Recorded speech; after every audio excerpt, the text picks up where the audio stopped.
یہ اللہ کے ساتھ تمہاری نمک حرامی اللہ سے بنی۔ مالک نے خالص اپنی بندگی کے امتحان میں تم کو ڈالا ہے، زندگی دی، عقل و خرد سے نوازا، اپنی کتاب اتاری، اپنے انبیاء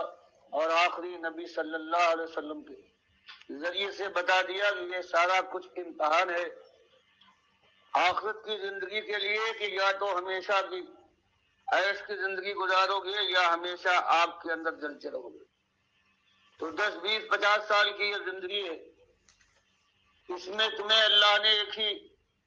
امتحان اور آزمائش میں ڈالا ہے کہ اس کی زمین پر چلتے ہو، اس کی ہواؤں میں سانس لیتے ہو، اس کے پانی سے پیاس بجھاتے ہو، اس کے پیدا کیے ہوئے رزق سے اپنا پیٹ بھرتے ہو۔ اس نے تم کو اولاد دی ہے اور خاندان میں کنبہ عطا فرمایا، آپس میں محبت پیدا کی تاکہ زندگی کا یہ دور جو مختصر ہے یہ اچھی طرح سے گزار لو۔ فرمایا یہ سب کچھ دینے کے بعد اس نے اللہ کے بندو تم سے ایک ہی بات مانگی ہے کہ فدوہ مخلصین لہ الدین، کہ اسی کو اپنا آقا اور مالک سمجھو جب کوئی ضرورت پیش آ جائے، کوئی مشکل درپیش ہو، کوئی خواہش، کوئی آرزو، کوئی تمنا کروٹ لے، تو فرمایا اس کے لیے اپنے ایک ہی مالک کو آواز دو اور پکارو کہ اس کا خزانہ بھرا ہوا ہے، وہ دل کی بات سے واقف ہے، ہر جگہ سے ہر پکارنے والے کی بات سن کر اس پر فیصلہ کرتا ہے۔ تو یہ اللہ کا ایک مطالبہ، مالک کی ایک بات ہے کہ لوگوں تم کو اس دنیا میں خالص اپنی بندگی کے لیے میں نے بھیجا ہے، اور اسی بندگی اور ایمان کے اوپر پھر فیصلہ کروں گا، یا تو آپ تمہارا مسکن ہوگی اور یہ بہاروں پر بہاریں ہیں جن کی براتیں کبھی ختم نہ ہوں۔ تو اس لیے اللہ کے بندو ہر مسئلے میں اپنے مالک کو اپنا اکیلا مالک مان کر اس کے سامنے جھکو، اس کے سامنے فریاد کرو، گود پھیلاؤ، دعائیں کرو، اس کی بڑائی کا اعلان کرو۔ یہ ایک مسئلہ ہے جو اللہ تعالیٰ نے پورے قرآن میں سورہ فاتحہ الحمدللہ سے لے کر الناس تک ایک ہی مسئلہ بیان فرمایا ہے۔ باقی جو قرآن کے اندر ہے وہ اسی مسئلے کی تفسیر ہے، جس کو آج امت مسلمہ ایسے بھلا چکی ہے گویا کبھی اس نے یہ بات سنی ہی نہیں۔ ابھی ایک مہینہ گزرا ہے جو 12 وفات کا مہینہ کہلاتا تھا، اس مہینے کی 12 تاریخ کو جو اس امت نے کیا ہے اور برابر کرتی آئی ہے مدتوں سے، یہ اس بات کا ثبوت ہے کہ یہ امت اپنے مالک کو بھول چکی ہے،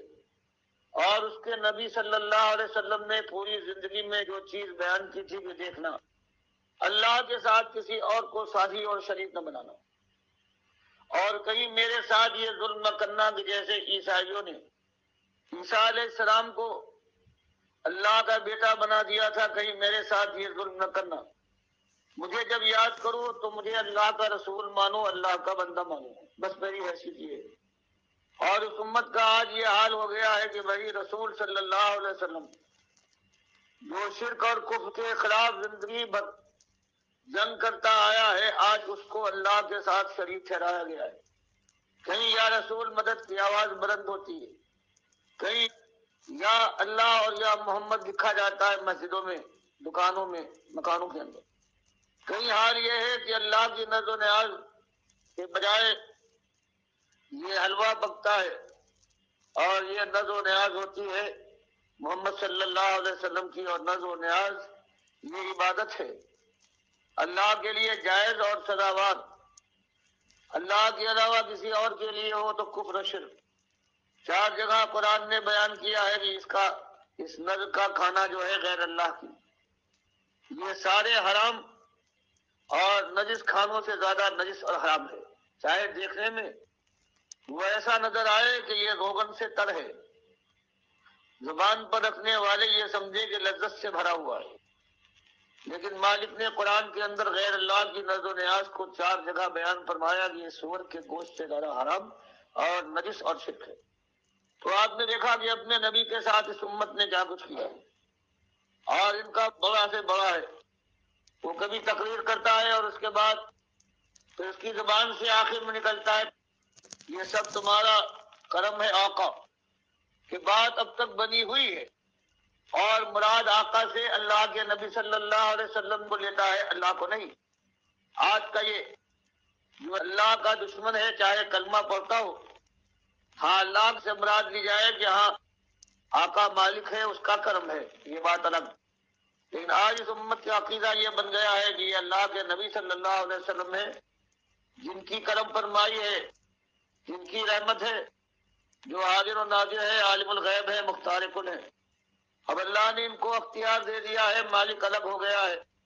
کہ جس کو چاہو تم دو اور جس کو چاہے محروم کرو۔ تو اس طرح سے اللہ کے ساتھ یہ جو ظلم ہو رہا ہے اس کو شرک کہتے ہیں، اور شرک کے بعد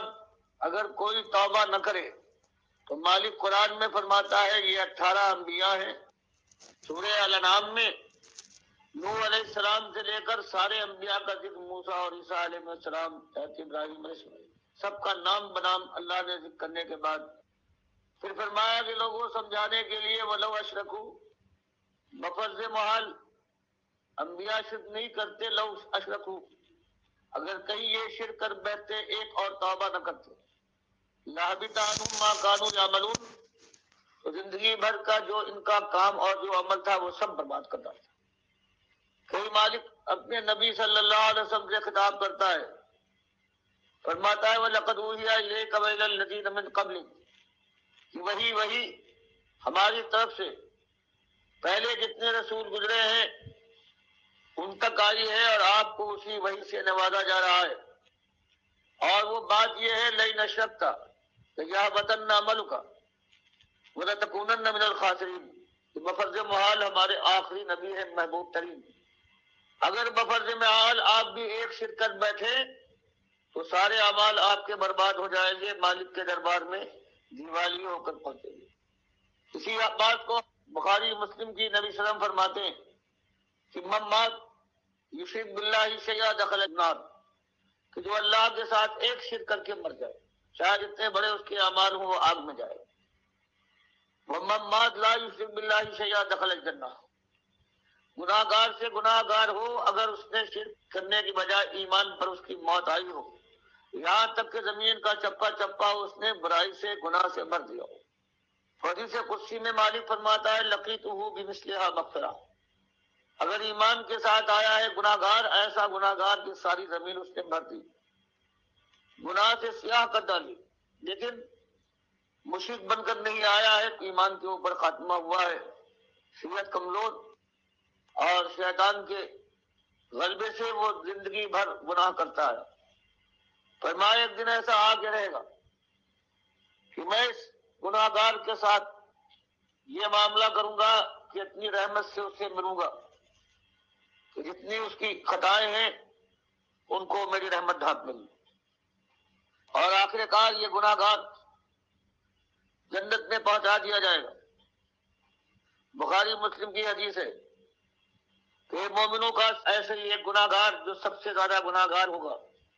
جہنم کی آگ میں جلتا رہے گا یہاں تک کہ اللہ تعالیٰ کی مشیت کا وقت آ جائے گا،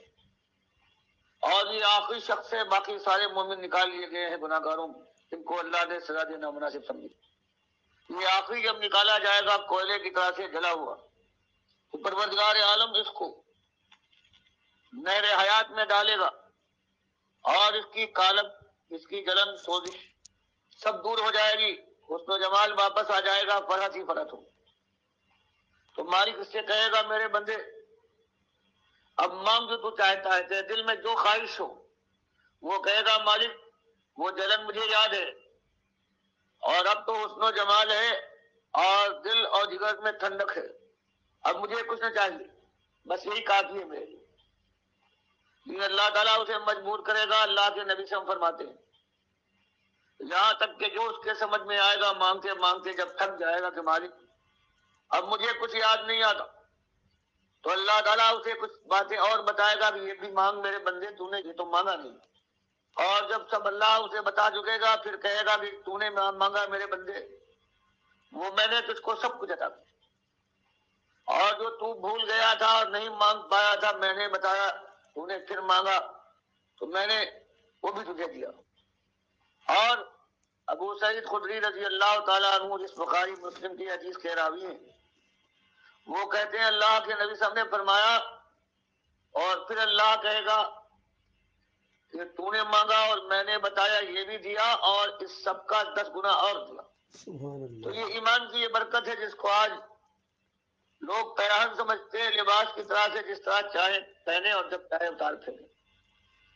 یہ ایمان کی برکت ہے کہ سب سے بڑا گناہ گار کائنات کے اندر اس ایمان کی برکت سے جلے گا تو، لیکن برکت کا عالم یہ ہے کہ آخر کار وہ جنت میں پہنچا دیا جائے گا اور جو کہے گا اللہ اس کو دے کرے گا۔ کتنی حیرت کی بات ہے کہ یہ آواز ڈاکٹر مسعود الدین عثمانی رحمۃ اللہ علیہ کی ہے،